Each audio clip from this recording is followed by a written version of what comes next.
ओम नमः शिवाय। आप सभी का हमारे YouTube चैनल पर हार्दिक स्वागत है।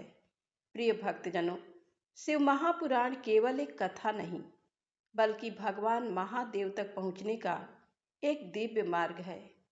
कहा जाता है कि जिस घर में श्रद्धा से शिव कथा का श्रवण होता है, वहां धीरे धीरे नकारात्मकता का प्रभाव कम होने लगता है और मन में शांति, विश्वास तथा भक्ति का प्रकाश बढ़ने लगता है। इसलिए आज की कथा जहाँ तक संभव हो पूरे मन और श्रद्धा के साथ भगवान शिव का स्मरण करते हुए कथा का श्रवण करें। कौन सा एक वचन, कौन सी एक शिक्षा या कौन सी एक प्रेरणा आपके जीवन की दिशा बदल दे, ये कोई नहीं जानता। एक बार प्रेम से बोलिए, हर हर महादेव। अब आरंभ करते हैं श्री शिव महापुराण की आगे की अध्याय की कथा, जो विश्व की उत्पत्ति, स्थिति और लय आदि के एकमात्र कारण हैं। गिरिराज कुमारी उमा के पति हैं, जिनकी कीर्ति का कहीं अंत नहीं है, जो माया के आश्रय होकर भी उससे दूर हैं तथा जिनका स्वरूप दुर्लभ है। मैं उन भगवान शंकर की वंदना करती हूँ, जिनकी माया विश्व की सृष्टि करती है। जैसे लोहा चुंबक से आकर्षित होकर उसके पास ही लटका रहता है, उसी प्रकार ये सारे जगत जिसके आसपास ही भ्रमण करते हैं। जिन्होंने इन प्रपंचों को रचने की विधि बताई है, जो सभी के भीतर अंतर्यामी रूप से विराजमान है, मैं उन भगवान शिव को नमन करती हूँ। ऋषि बोले, हे सूत जी, अब आप हमसे भगवान शिव व पार्वती के परम उत्तम व दिव्य स्वरूप का वर्णन कीजिए। सृष्टि की रचना से पूर्व, सृष्टि के मध्यकाल व अंत काल में महेश्वर किस प्रकार व किस रूप में स्थित होते हैं। सभी लोगों का कल्याण करने वाले भगवान शिव कैसे प्रसन्न होते हैं तथा प्रसन्न होने पर अपने भक्तों को कौन कौन से उत्तम फल देते हैं। हमने सुना है कि भगवान शिव महान दयालु हैं, अपने भक्तों को कष्ट में नहीं देख सकते। ब्रह्मा, विष्णु और महेश तीनों देवता शिव जी के अंग से ही उत्पन्न हुए हैं। हम पर कृपा कर शिव जी के प्राकट्य, देवी उमा की उत्पत्ति, शिव उमा विवाह, गृहस्थ धर्म एवं शिव जी के अनंत चरित्रों को सुनाइए। सूत जी बोले, हे ऋषियों, आप लोगों के प्रश्न पतित पावनी श्री गंगा जी के समान हैं। ये सुनने वालों, कहने वालों और पूछने वालों, इन तीनों को पवित्र करने वाले हैं।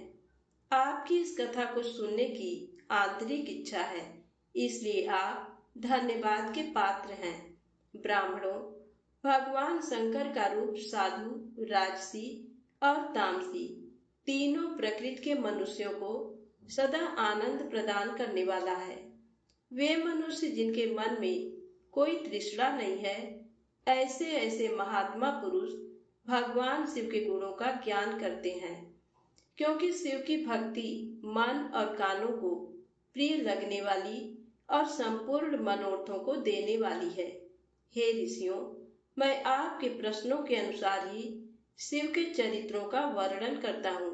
आप उसे आदर पूर्वक श्रवण करें। आपके प्रश्नों के अनुसार ही नारद जी ने अपने पिता ब्रह्मा जी से यही प्रश्न किया था। तब ब्रह्मा जी ने प्रसन्न होकर शिव चरित्र सुनाया था। उसी संवाद को मैं तुम्हें सुनाता हूँ, क्योंकि उस संवाद में भवसागर से मुक्त कराने वाले गौरीश की अनेकों आश्चर्यमयी लीलाएं वर्णित हैं। सूत जी बोले, हे ऋषियों, एक समय की बात है। ब्रह्मपुत्र नारद जी हिमालय पर्वत की एक गुफा में बहुत दिनों से तपस्या कर रहे थे। उन्होंने दृढ़ता पूर्वक समाधि लगाई थी और तप करने लगे थे। उनके उग्र तप का समाचार पाकर देवराज इंद्र कांप उठे। उन्होंने सोचा कि नारद मुनि मेरे स्वर्ग लोक के राज्य को छीनना चाहते हैं। ये ख्याल आते ही इंद्र ने उनकी तपस्या में विघ्न डालने की कोशिश की। उन्होंने कामदेव को बुलाया और कहने लगे, हे कामदेव, तुम मेरे परम मित्र एवं हितैषी हो। नारद हिमाचल पर्वत की गुफा में बैठकर तपस्या कर रहा है। कहीं ऐसा न हो कि वह वरदान में ब्रह्मा जी से मेरा स्वर्ग का राज्य ही मांग बैठे। अतः तुम वहां जाकर उसका तप भंग कर दो।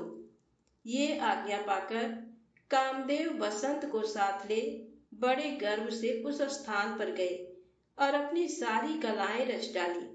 कामदेव और बसंत के बहुत प्रयत्न करने पर भी नारद मुनि के मन में कोई विकार उत्पन्न नहीं हुआ। महादेव जी के अनुग्रह से उन दोनों का गर्व चूर्ण हो गया। ऐसा इसलिए हुआ क्योंकि महादेव जी की कृपा से नारद मुनि पर कामदेव का कोई प्रभाव नहीं पड़ा था। पहले उस आश्रम में भगवान शिव ने भी तपस्या की थी। उसी स्थान पर उन्होंने ऋषि मुनियों की तपस्या का नाश करने वाले कामदेव को भस्म कर डाला था। कामदेव को भस्म देखकर उनकी पत्नी रति ने बिलखते हुए भगवान शंकर से उन्हें जीवित करने की प्रार्थना की तथा सभी देवता भी शिव जी से प्रार्थना करने लगे। तो भगवान महादेव जी ने कहा था कि कुछ समय पश्चात कामदेव स्वयं जीवित हो जाएंगे, किंतु इस स्थान पर और इसके आसपास जहां तक भस्म दिखाई देती है वहां तक की पृथ्वी पर कामदेव की माया और काम बाण का कोई प्रभाव नहीं पड़ेगा। इस प्रकार उस स्थान से कामदेव लज्जित होकर वापस लौट आया। देवराज इंद्र ने जब ये सुना कि नारद जी पर कामदेव का कोई प्रभाव नहीं पड़ा, तो उन्होंने नारद जी की खूब प्रशंसा की। भगवान शिव की माया के कारण वे भूल गए थे कि शिव जी के शाप के कारण उस स्थान पर कामदेव की माया नहीं चल सकती। नारद जी भगवान शिव की कृपा से बहुत समय तक तपस्या करते रहे। अपने तप को पूर्ण हुआ समझकर नारद जी उठे तो उन्हें कामदेव पर विजय प्राप्त करने का ध्यान आया।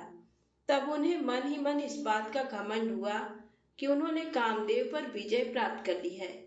इस प्रकार अभिमान से उनका ज्ञान नष्ट हो गया।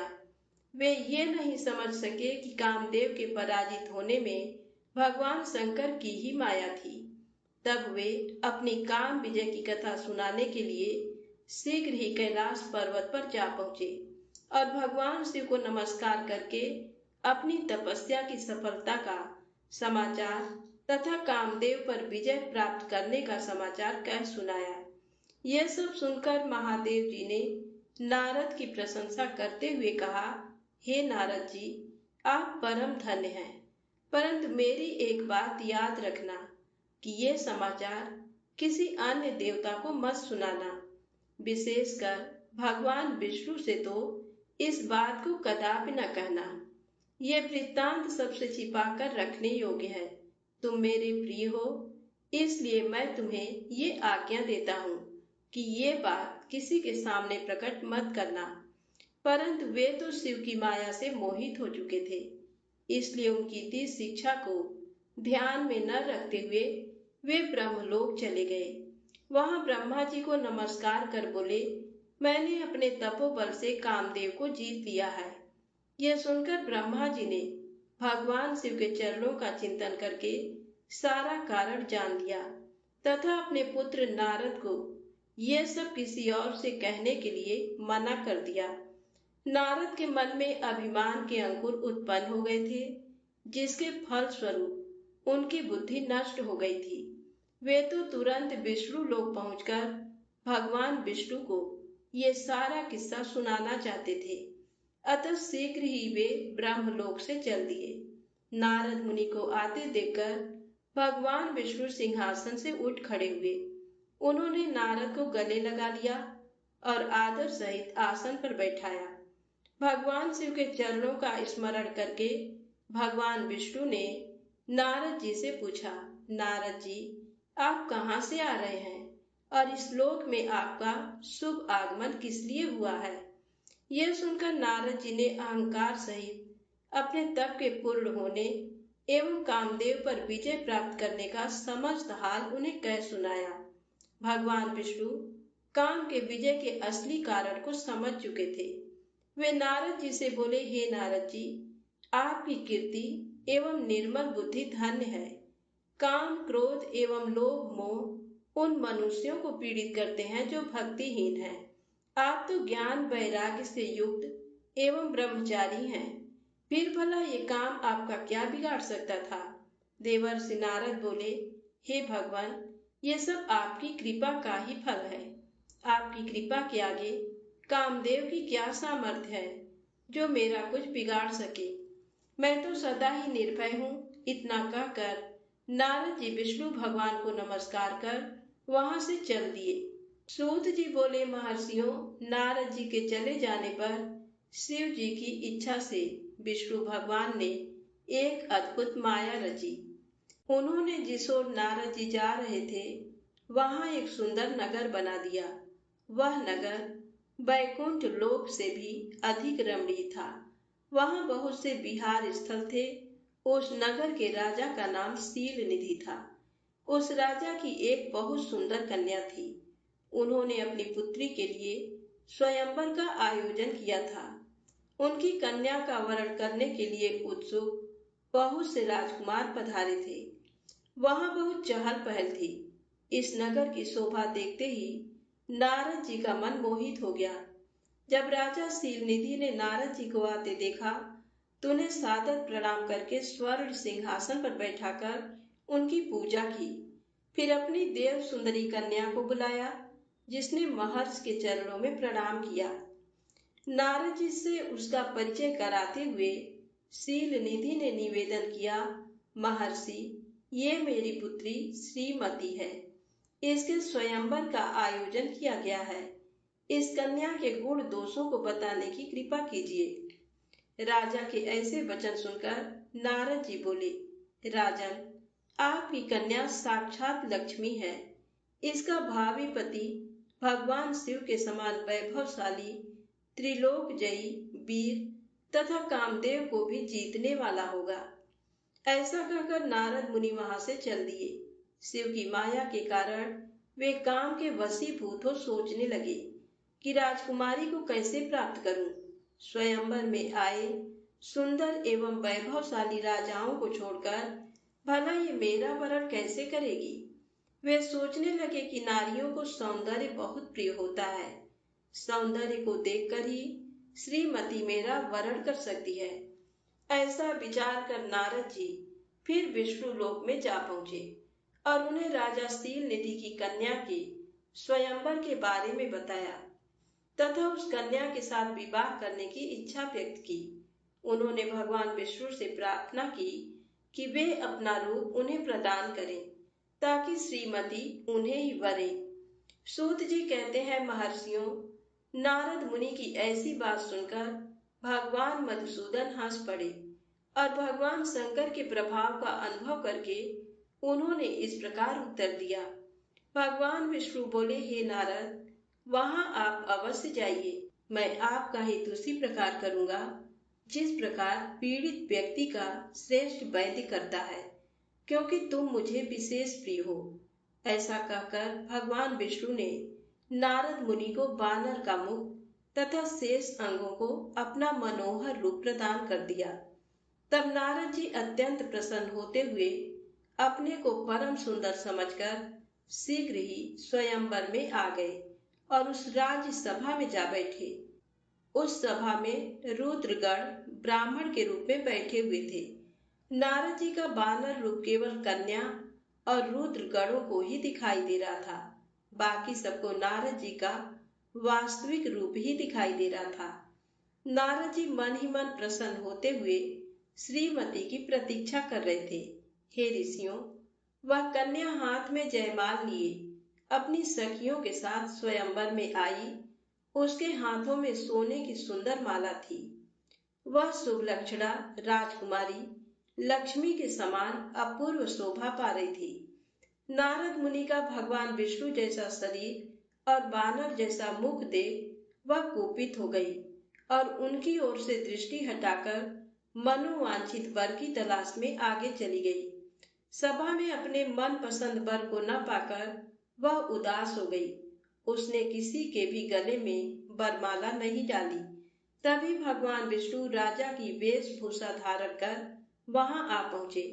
विष्णु जी को देखते ही उस परम सुंदरी ने उनके गले में वरमाला डाल दी। विष्णु जी राजकुमारी को साथ लेकर तुरंत अपने लोक को चले गए। ये देखकर नारद जी विचलित हो गए। तब ब्राह्मणों के रूप में उपस्थित रुद्रगणों ने नारद जी से कहा, हे नारद जी, आप व्यर्थ ही काम से मोहित हो, सौंदर्य के बल से राजकुमारी को पाना चाहते हैं। पहले जरा अपना बानर के समान मुख तो देख लीजिए। सूत जी बोले। ये वचन सुनकर नारद जी को बड़ा आश्चर्य हुआ। उन्होंने दर्पण में अपना मुंह देखा। बानर के समान मुख को देखकर वे अत्यंत क्रोधित हो उठे तथा दोनों रुद्र गणों को शाप देते हुए बोले, तुमने एक ब्राह्मण का मजाक उड़ाया है, अतः तुम ब्राह्मण कुल में पैदा होकर भी राक्षस बन जाओ। ये सुनकर वे शिवगण कुछ नहीं बोले, बल्कि इसे भगवान शिव की इच्छा मानते हुए उदासीन भाव से अपने स्थान को चले गए और भगवान शिव की स्तुति करने लगे। ऋषि बोले, हे सूत जी, रुद्रगणों के चले जाने पर नारद जी ने क्या किया और वे कहाँ गए, इस सब के बारे में भी हमें बताइए। सूत जी बोले, हे ऋषियों, माया से मोहित नारद जी उन दोनों शिवगणों को शाप देकर भी मोहवश कुछ जान न सके। तत्पश्चात क्रोधित होते हुए वे तालाब के पास पहुंचे और वहां जल में पुनः अपनी परछाई देखी तो उन्हें फिर बानर जैसी आकृति दिखाई दी। उसे देखकर नारद जी को और अधिक क्रोध चढ़ाया। वे सीधे विष्णु लोक की ओर चल दिए। वहां पहुंचकर भगवान विष्णु से वे बोले, हे हरि, तुम बड़े दुष्ट हो। अपने कपट से विश्व को मोहने वाले तुम दूसरों को सुखी होता नहीं देख सकते। तभी तो तुमने सागर मंथन के समय मोहिनी का रूप धारण कर दैत्यों से अमृत का कलश छीन लिया था और उन्हें अमृत की जगह मदिरा पिलाकर पागल बना दिया था। यदि उस समय भगवान शंकर दया करके विष को न पीते तो तुम्हारा सारा कपट प्रकट हो जाता। तुम्हें कपट पूर्ण चालें अधिक प्रिय हैं। भगवान महादेव जी ने ब्राह्मणों को सर्वोपरि बताया है। आज तुम्हें मैं ऐसी सीख दूंगा जिससे तुम फिर कभी कहीं भी ऐसा कार्य नहीं कर सकोगे। अब तक तुम्हारा किसी शक्तिशाली मनुष्य से पाला नहीं पड़ा है, इसलिए तुम निडर बने हुए हो, परंतु अब तुम्हें तुम्हारी करनी का पूरा फल मिलेगा। माया मोहित नारद जी क्रोध से खिन्न थे। वे भगवान विष्णु को शाप देते हुए बोले, विष्णु, तुमने स्त्री के लिए मुझे व्याकुल किया है। तुम सभी को मोह में डालते हो। तुमने राजा का रूप धारण करके मुझे छला था, इसलिए मैं तुम्हें शाप देता हूँ कि तुम्हारे जिस रूप ने कपट पूर्वक मुझे छला है, तुम्हें वही रूप मिले। तुम राजा होगे और इसी तरह स्त्री का वियोग भोगोगे, जिस तरह मैं भोग रहा हूँ। तुमने जिन बानरों के समान मेरी आकृति बना दी है, वही बानर तुम्हारी सहायता करेंगे। तुम दूसरों को स्त्री वियोग का दुख देते हो, इसलिए तुम्हें भी यही दुख भोगना पड़ेगा। तुम्हारी स्थिति अज्ञान से मोहित मनुष्य जैसी हो जाएगी। अज्ञान से मोहित नारद जी का शाप विष्णु भगवान ने स्वीकार कर लिया। तत्पश्चात उन्होंने महालीला करने वाली मोहिनी माया को समाप्त कर दिया। माया के जाते ही नारद जी का खोया हुआ ज्ञान लौट आया और उनकी बुद्धि पहले की तरह हो गई। उनकी सारी व्याकुलता चली गई तथा मन में आश्चर्य उत्पन्न हो गया। यह सब जानकर नारद जी बहुत पछताने लगे और अपने को धिक्कारते हुए भगवान विष्णु के चरणों में गिर पड़े और उनसे क्षमा मांगने लगे। नारद जी कहने लगे कि मैंने अज्ञान वश होकर और माया के कारण आपको जो शाप दे दिया है वह झूठा हो जाए। भगवान, मेरी बुद्धि खराब हो गई थी जो मैंने आपके लिए बुरे वचन अपनी जबान से निकाले। मैंने बहुत बड़ा पाप किया है। हे प्रभु, मुझ पर कृपा कर मुझे ऐसा कोई उपाय बताइए जिससे मेरा सारा पाप नष्ट हो जाए। कृपया मुझे प्रायश्चित का तरीका बताइए। तब श्री विष्णु भगवान उन्हें उठाकर मधुर वाणी में कहा, हे महर्षि, आप दुखी ना हो। आप मेरे श्रेष्ठ भक्त हैं, इसमें कोई संदेह नहीं है। नारद जी, आप चिंता मत कीजिए, आप परम धन्य हैं। आपने अहंकार के वशीभूत होकर भगवान शिव की आज्ञा का पालन नहीं किया था, इसलिए उन्होंने ही आपका गर्व नष्ट करने के लिए ये लीला रची थी। वे निर्गुण और निर्विकार हैं और सत्य, रज और तम आदि गुणों से परे हैं। उन्होंने अपनी माया से ब्रह्मा, विष्णु और महेश तीनों रूपों को प्रकट किया है। निर्गुण अवस्था में उन्हीं का नाम शिव है। वे ही परमात्मा, महेश्वर, परब्रह्म, अविनाशी, अनंत और महादेव नामों से जाने जाते हैं। उन्हीं की आज्ञा से ब्रह्मा जी जगत के सृष्टा हुए हैं। मैं तीनों लोकों का पालन करता हूँ और शिव जी रुद्र रूप में सबका संहार करते हैं। वे शिव स्वरूप सबके साक्षी हैं। वे माया से भिन्न और निर्गुण हैं। वे अपने भक्तों पर सदा दया करते हैं।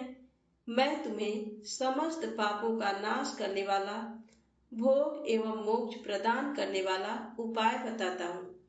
अपने सारे शकों और चिंताओं को त्याग कर भगवान शंकर की यश और कीर्ति का गुणगान करो और सदा अनन्य भाव से शिव जी के सतनाम स्तोत्र का पाठ करो, उनकी उपासना करो तथा प्रतिदिन उनकी पूजा अर्चना करो। जो मनुष्य शिव जी की भक्ति करते हैं, उन्हें संसार रूपी भवसागर से तत्काल मुक्ति मिल जाती है। जो मनुष्य शरीर, मन और वाणी द्वारा भगवान शिव की उपासना करते हैं, उन्हें पंडित या ज्ञानी कहा जाता है। जो लोग पाप रूपी दावानल से पीड़ित हैं, उन्हें शिव नाम रूपी अमृत का पान करना चाहिए। वेदों का पूर्ण ज्ञान प्राप्त करने के पश्चात ही ज्ञानी मनुष्यों ने शिव जी की पूजा को जन्म मरण रूपी बंधनों से मुक्त होने का मनुष्यों को सर्वश्रेष्ठ साधन बताया है। इसलिए आज से ही रोज भगवान शिव की कथा सुनो और कहा करो तथा उनका पूजन किया करो। अपने हृदय में भगवान शिव के चरणों की स्थापना करो तथा उनके तीर्थों में निवास करते हुए उनकी स्तुति कर उनका गुणगान करो। इसके बाद नारद जी, तुम मेरी आज्ञा से अपने मनोरथ की सिद्धि के लिए ब्रह्मलोक जाना। वहां अपने पिता ब्रह्मा जी की स्तुति करके उनसे शिव महिमा के बारे में पूछना। ब्रह्मा जी शिव भक्तों में श्रेष्ठ हैं। वे तुम्हें भगवान शंकर का महात्म और सत नाम स्तोत्र अवश्य सुनाएंगे। आज से तुम शिव भक्ति में लीन हो जाओ, वे अवश्य तुम्हारा कल्याण करेंगे। ये कहकर विष्णु जी अंतर ध्यान हो गए। सूत जी बोले, महर्षियों, भगवान श्रीहरि के अंतर ध्यान हो जाने पर मुनि श्रेष्ठ नारद शिवलिंगों का भक्ति पूर्वक दर्शन करने के लिए निकल गए। इस प्रकार भक्ति मुक्ति देने वाले अनेक शिवलिंगों के उन्होंने दर्शन किए। जब उन रुद्रगणों ने नारद जी को वहां देखा तो वे दोनों गण अपने साप की मुक्ति के लिए उनके चरणों पर गिर पड़े और उनसे प्रार्थना करने लगे कि वे उनका उद्धार करें। नारद मुनि, हम आपके अपराधी हैं। राजकुमारी श्रीमती के स्वयंवर में आपका मन माया से मोहित था। उस समय भगवान शिव की प्रेरणा से आपने हमें शाप दे दिया था। अब आप हमारी जीवन रक्षा का उपाय कीजिए। हमने अपने कर्मों का फल भोग लिया है। कृपा कर हम पर प्रसन्न होकर हमें शाप मुक्त कीजिए। नारद जी ने कहा, हे रुद्रगणों, आप महादेव के गण हैं एवं सभी के लिए आदरणीय हैं। उस समय भगवान शिव की इच्छा से मेरी बुद्धि भ्रष्ट हो गई थी, इसलिए मोहवश मैंने आपको शाप दे दिया था। आप लोग मेरे इस अपराध को क्षमा कर दें, परंतु मेरा वचन झूठा नहीं हो सकता, इसलिए मैं आपको शाप से मुक्ति का उपाय बताता हूँ। मुनिवर विश्रवा के वीर्य द्वारा तुम एक राक्षसी के गर्भ में जन्म लोगे। समस्त दिशाओं में रावण और कुंभकर्ण के नाम से प्रसिद्धि पाओगे। राक्षस राज का पद प्राप्त करोगे। तुम बलवान व वैभव से युक्त होगे। तुम्हारा प्रताप सभी लोकों में फैलेगा। समस्त ब्रह्मांड के राजा होकर भी भगवान शिव के परम भक्तों में होगे। भगवान शिव के ही दूसरे स्वरूप श्री विष्णु के अवतार के हाथों से मृत्यु पाकर तुम्हारा उद्धार होगा तथा फिर अपने पद पर प्रतिष्ठित हो जाओगे। सूत जी कहने लगे, इस प्रकार नारद जी का कथन सुनकर वे दोनों रुद्रगण प्रसन्न होते हुए वहां से चले गए और नारद जी भी आनंद से सराबोर हो मन ही मन शिव जी का ध्यान करते हुए शिव तीर्थों का दर्शन करने लगे।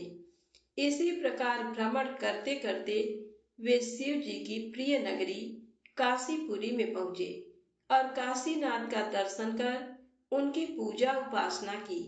श्री नारद जी शिव जी की भक्ति में डूबे उनका स्मरण करते हुए ब्रह्मलोक को चले गए। वहां पहुंचकर उन्होंने ब्रह्मा जी को आदर पूर्वक नमस्कार किया और उनकी स्तुति करने लगे। उस समय उनका हृदय शुद्ध हो चुका था और उनके हृदय में शिव जी के प्रति भक्ति भावना ही थी और कुछ नहीं। नारद जी बोले, हे पितामह, आप तो पर ब्रह्म परमात्मा के स्वरूप को अच्छी प्रकार से जानते हो।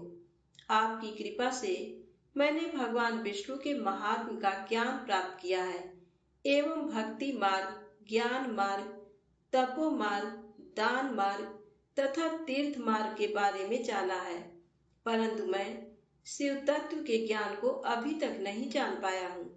मैं उनकी पूजा विधि को भी नहीं जानता हूँ, अतः अब मैं उनके बारे में सभी कुछ जानना चाहता हूँ। मैं भगवान शिव के विभिन्न चरित्रों, उनके स्वरूप तथा वे सृष्टि के आरंभ में, मध्य में किस रूप में थे, उनकी लीलाएं कैसी होती हैं और प्रलय काल में भगवान शिव कहाँ निवास करते हैं, उनका विवाह तथा उनके पुत्र कार्तिकेय के जन्म आदि की कथाएं मैं आपके श्रीमुख से सुनना चाहता हूँ। भगवान शिव कैसे प्रसन्न होते हैं और प्रसन्न होने पर क्या क्या प्रदान करते हैं, इस संपूर्ण वृत्तांत को मुझे बताने की कृपा करें। अपने पुत्र नारद की ये बातें सुनकर पितामह ब्रह्मा बहुत प्रसन्न हुए। ब्रह्मा जी ने कहा, हे नारद, तुम सदैव जगत के उपकार में लगे रहते हो। तुमने जगत के लोगों के हित के लिए बहुत उत्तम बात पूछी है, जिसके सुनने से मनुष्य के सब जन्मों के पापों का नाश हो जाता है। उस परम ब्रह्म शिव तत्व का वर्णन मैं तुम्हारे लिए कर रहा हूँ। शिव तत्व का स्वरूप बहुत सुंदर और अद्भुत है। जिस समय महाप्रलय आई थी और पूरा संसार नष्ट हो गया था तथा चारों ओर सिर्फ अंधकार ही अंधकार था, आकाश व ब्रह्मांड तारों व ग्रहों से रहित होकर अंधकार में डूब गए थे। सूर्य और चंद्रमा दिखाई देने बंद हो गए थे। सभी ग्रहों और नक्षत्रों का कहीं पता नहीं चल रहा था। दिन रात, अग्नि जल कुछ भी नहीं था। प्रधान आकाश और अन्य तेज भी शून्य हो गए थे। शब्द, स्पर्श, गंध, रूप, रस का अभाव हो गया था। सत्य असत्य सब कुछ खत्म हो गया था। तब सिर्फ सत्य ही बचा था। उस तत्व को मुनिजन एवं योगी अपने हृदय के भीतर ही देखते हैं। वाणी, नाम, रूप, रंग आदि की वहां तक पहुंच नहीं है। उस परम ब्रह्म के विषय में ज्ञान और अज्ञान से किए गए संबोधन के द्वारा कुछ समय बाद अर्थात सृष्टि का समय आने पर एक से अनेक होने के संकल्प का उदय हुआ। तब उन्होंने अपनी लीला से मूर्ति की रचना की। वह मूर्ति संपूर्ण ऐश्वर्य तथा गुणों से युक्त, संपन्न, सर्व ज्ञानमयी एवं सब कुछ प्रदान करने वाली है। यही सदा शिव की मूर्ति है। सभी पंडित विद्वान इसी प्राचीन मूर्ति को ईश्वर कहते हैं। उसने अपने शरीर से स्वच्छ शरीर वाली एवं स्वरूप भूता शक्ति की रचना की। वही परम शक्ति प्रकृति गुणमयी और बुद्धित्व की जननी कहलाई। उसे शक्ति अंबिका प्रकृति संपूर्ण लोकों की जननी, त्रिदेवों की माता, नित्या और मूल कारण भी कहते हैं। उसकी 8 भुजाओं एवं मुख की शोभा विचित्र है। उसके मुख के सामने चंद्रमा की कांति भी क्षीण हो जाती है। विभिन्न प्रकार के आभूषण एवं गतियां देवी की शोभा बढ़ाती है। वे अनेक प्रकार के अस्त्र शस्त्र धारण किए हुए हैं। सदा शिव को ही सब मनुष्य परम पुरुष, ईश्वर, शिव शंभु और महेश्वर कहकर पुकारते हैं। उनके मस्तक पर गंगा, भाल में चंद्रमा और मुख में 3 नेत्र शोभा पाते हैं। उनके 5 मुख हैं तथा 10 भुजाओं के स्वामी एवं त्रिशूलधारी हैं। वे अपने शरीर में भस्म लगाए हैं। उन्होंने शिवलोक नामक क्षेत्र का निर्माण किया है। ये परम पावन स्थान काशी नाम से जाना जाता है। ये परम मोक्षदायक स्थान है। इस क्षेत्र में परमानंद रूप शिव पार्वती सहित निवास करते हैं। शिव और शिवा ने प्रलय काल में भी उस स्थान को नहीं छोड़ा, इसलिए शिव जी ने इसका नाम आनंद वन रखा है। एक दिन आनंद वन में घूमते समय शिव और शिवा के मन में किसी दूसरे पुरुष की रचना करने की इच्छा हुई। तब उन्होंने सोचा कि इसका भार किसी दूसरे व्यक्ति को सौंपकर हम यहीं काशी में विराजमान रहेंगे। ऐसा सोचकर उन्होंने अपने वाम भाग के 10वें अंग पर अमृत मल दिया, जिससे एक सुंदर पुरुष वहां प्रकट हुआ, जो शांत और सत्व गुणों से युक्त एवं गंभीरता का अथाह सागर था। उसकी कांति इंद्रनील मणि के समान श्याम थी। उसका पूरा शरीर दिव्य शोभा से चमक रहा था तथा नेत्र कमल के समान थे। उसने हाथ जोड़कर भगवान शिव और शिवा को प्रणाम किया तथा प्रार्थना की कि मेरा नाम निश्चित कीजिए। ये सुनकर भगवान शिव हंसकर बोले कि सर्वत्र व्यापक होने से तुम्हारा नाम विष्णु होगा। तुम भक्तों को सुख देने वाले होगे। तुम यहीं स्थिर रहकर तप करो, वही सभी कार्यों का साधन है। ऐसा कहकर शिव जी ने उन्हें ज्ञान प्रदान किया तथा वहां से अंतर ध्यान हो गए। तब विष्णु जी ने 12 वर्ष तक वहां दिव्य तप किया। तपस्या के कारण उनके शरीर से अनेक जलधाराएं निकलने लगी। उस जल से सारा सूना आकाश व्याप्त हो गया। वह ब्रह्म रूप जल अपने स्पर्श मात्र से पापों का नाश करने वाला था। उस जल में भगवान विष्णु ने स्वयं शयन किया। नार अर्थात जल में निवास करने के कारण ही वे नारायण कहलाए। तभी से उन महात्मा से सब तत्वों की उत्पत्ति हुई। पहले प्रकृति से महान और उससे 3 गुण उत्पन्न हुए तथा उनसे अहंकार उत्पन्न हुआ। उससे शब्द, स्पर्श, रूप, रस और गंध एवं 5 भूत प्रकट हुए। उनसे ज्ञानेंद्रियां एवं कर्मेंद्रियां बनी। उस समय एकाकार 24 तत्व प्रकृति से प्रकट हुए एवं उनको ग्रहण करके परम पुरुष नारायण भगवान शिव जी की इच्छा से जल में सो गए। ब्रह्मा जी कहते हैं, हे देवर्षि, जब नारायण जल में शयन करने लगे तब शिव जी की इच्छा से विष्णु जी की नाभि से एक बहुत बड़ा कमल प्रकट हुआ। उसमें असंख्य नाल दंड थे। वह पीले रंग का था और उसकी ऊंचाई भी कई योजन थी। कमल सुंदर, अद्भुत और संपूर्ण तत्वों से युक्त था। वह रमणीय और पुण्य दर्शनों के योग्य था। तत्पश्चात भगवान शिव ने मुझे अपने दाहिने अंग से उत्पन्न किया। उन महेश्वर ने अपनी माया से मोहित कर नारायण देव के नाभि कमल में मुझे डाल दिया और लीला पूर्वक मुझे प्रकट किया। इस प्रकार उस कमल से पुत्र के रूप में मुझे जन्म मिला। मेरे 4 मुख लाल मस्तक पर त्रिपुंज धारण किए हुए थे। भगवान शिव की माया से मोहित होने के कारण मेरी ज्ञान शक्ति बहुत दुर्लभ हो गई थी और मुझे कमल के अतिरिक्त और कुछ भी दिखाई नहीं दे रहा था। मैं कौन हूँ, कहाँ से आया हूँ, मेरा कार्य क्या है, मैं किसका पुत्र हूँ, किसने मेरा निर्माण किया है। कुछ इसी प्रकार के प्रश्नों ने मुझे परेशानी में डाल दिया था। कुछ क्षण बाद मुझे बुद्धि प्राप्त हुई और मुझे लगा कि इसका पता लगाना बहुत सरल है।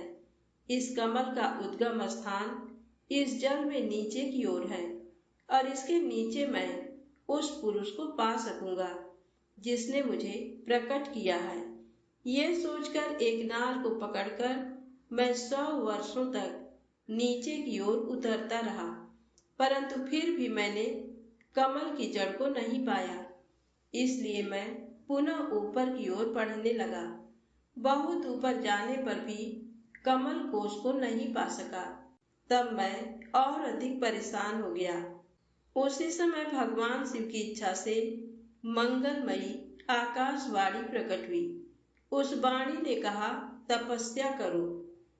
उस आकाशवाणी को सुनकर अपने पिता का दर्शन करने हेतु मैंने तपस्या करना आरंभ कर दिया और 12 वर्ष तक घोर तपस्या की।